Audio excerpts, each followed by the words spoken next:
আমরা পোলেরহাট ঢুকে গেছি। আমার শুধু আমাকে রিসিভ করা দাঁড়িয়ে আছে, ভাবছে শ্বশুরবাড়ি চেনে না। দেখ, শ্বশুরবাড়ি আমি চিনি এবং বহুবার এসছি, বহুবারই আসা হয়েছে। ঠিক আছে, শ্বশুরবাড়ি চেনে না, সবাই চেপে অভদ্র কথাবার্তা, কথা কিছু ছিল না, তো ওটাই বললাম।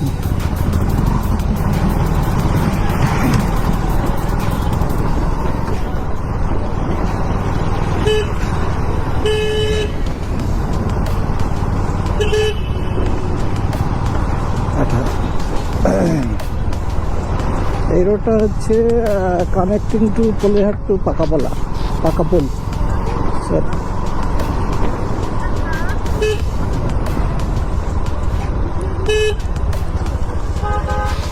আচ্ছা, বউ বলছে অনেক হয়েছে তোমার ভিডিও করা, এবার আমাকে একটু কথা বলো।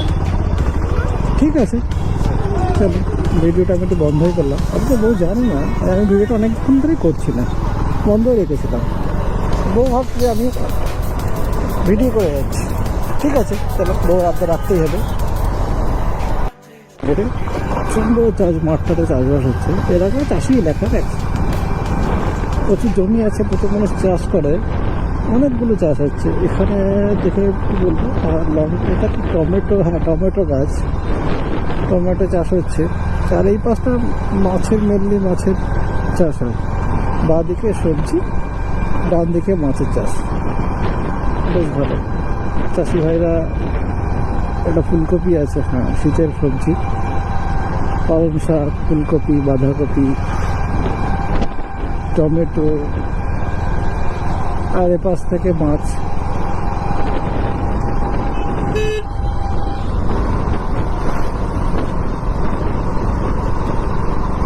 তো এলাকাটা ভালো, কারো যদি এরকম এলাকা ঘুরতে ইচ্ছা আসতেই পারো।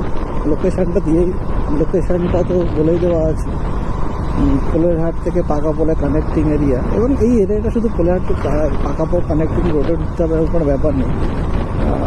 এই এলাকাগুলো পোলেরহাট, পাকাপোল, ঝালগাছি, বৈদিক ভিলেজের পর থেকে বাড়ি থেকে ভাঙড়ের দিকে, বেশ জায়গাগুলো চাষি এলাকা এবং বিভিন্ন শাক সবজি অনেক কিছুই দেখা যাবে, দেখে ভালো লাগে। সবজিতে সবারই ভালো লাগে। আচ্ছা, আমরা ঢুকবো এবার আমার এই কমিটি রোডতে, শ্বশুরবাড়ি এলাকার রোডে, পাড়ার রাস্তা। এটা প্রায় এসে গেছি, আর বেশিক্ষণ সময় নেই। তারপরে যাওয়া, ফ্রেশ হওয়া, তারপর পেটে কিছু দিতেই হবে, অনেকক্ষণ ধরে কিছু খাওয়া হয় না, সেসব করে খেতে। তারপরে ছেলেকে রেডি করানো, বিচে রেডি হওয়া, বাড়ি থেকে বেরোনো। রবিবার মানে অনেকগুলোই কাজ থাকে বাড়িতে টুকটাক করে, তো সেগুলো কমপ্লিট করে বেরোতে বেরোতে 12:30 কোনো একটা বেরো গেছে। আমাদের টার্গেট ছিল আমরা 11:30টায় বেরোবো, টার্গেট করেছিলাম 11:30টায় বেরোবো, কিন্তু আমরা জানি 11:30 হবে না, এটা 12টা বাজবে। তো সেটা 12টা নয়, সেটা 12:30 বেজে গেছিলো আমাদের বাড়ি থেকে বেরোতে, যেটা হয় আর কি, বাঙালি টাইম বলে কথা। হ্যাঁ, তবে আমি চেষ্টা করি সবসময় একটা নির্দিষ্ট টাইমে বেরোনোর বা পৌঁছানোর।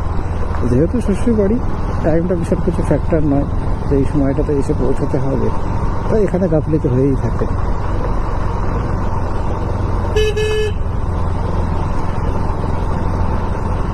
আর শ্বশুরবাড়ির আজকে আসার একটু মেন উদ্দেশ্য হচ্ছে, আজকে ইনভাইট পেয়েওছিলাম, কারণ এই এলাকাতে আমাদের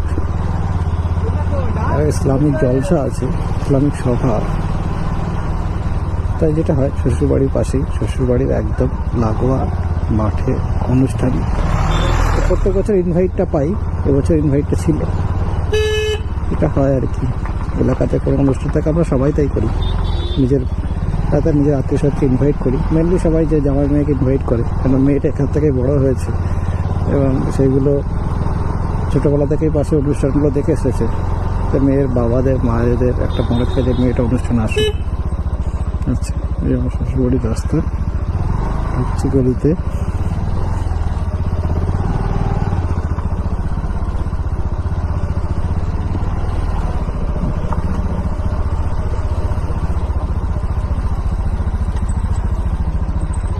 দেখা যাচ্ছে আমার শাশুড়ি